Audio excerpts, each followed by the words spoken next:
श्रीराम समर्थ 10 डिसेंबरचे प्रवचन. राम ठेवील त्यात समाधान राखावे. प्रपंची राहून समाधान हेच मोठे ज्ञानाचे ज्ञान.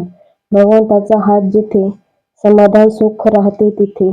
राम ठेवील त्यात समाधान राखावे हाच सुखी होण्याचा मार्ग जाण.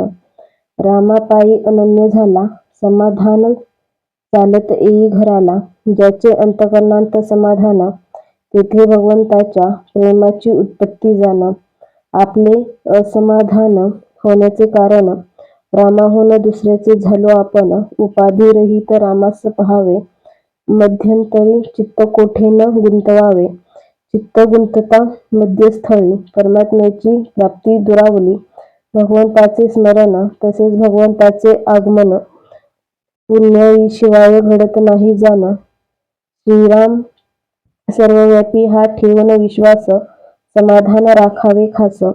दाता एक रघुनंदन हा भाव ठेवावा मनंत. त्यास दैन्यपण न येईल जगांत. धर्माचे रक्षण ठेवता परमात्म्याचे स्मरण. राम आपल्या दासावरी नित्य कृपा करी. राम परमात्मा कृपा करतो सर्व चुकीची क्षमा करतो. पुन्हा वाईट न वागावे याबद्दल जबाबदारीने वर्तावे. अंती घेता माझे स्मरण मी उद्धरीन त्यास आपण. हे खुद्द भगवंताचे वचन तेथे नसावे शंकेचे कारण. रघुनाथा वाचून सुखी झाला असा नाही कोणी पाहिला एकीला. मीपणाचा सोडावा अभिमान तोच एक भगवंताचा झाला जाण. राजाची झाली भेट खालच्यांचे नाही महत्व तेथे. तैसे जगन्नियंत्या प्रभूस करावे आपले. आजवर रामाने संभाळ केला तो आजही नाही निजलेला. पण त्याची जागृती असे आमचे हाती. काळावर ज्याची सत्ता त्याचे चरणी ठेवावा माता. मग धोका नाही ही मानावी सत्यता. राम ज्याच्या हृदयी करी वास तेथे ऋद्धी सिद्धी पडल्या ओस. निस्वार्थपाशी भगवंत हा जाणावा सिद्धांत. राम करता हा ठेवावा भाव कमीपणाला नाही ठाव. कर्तव्य करावे निस्वार्थ बुद्धीने.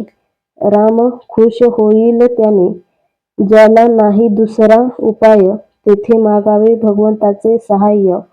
परमात्मा ज्याचा साह्यकारी त्यास धोका नाही तिळभरी. देह आहे परतंत्र मन राखावे भगवंताशी स्वतंत्र. विषय विरहित मारावी हाक तुमचे समोर माझा दशरथी राम. रामाने करावे सर्वांचे कल्याण दुष्टास सद्बुद्धी देऊन जाण.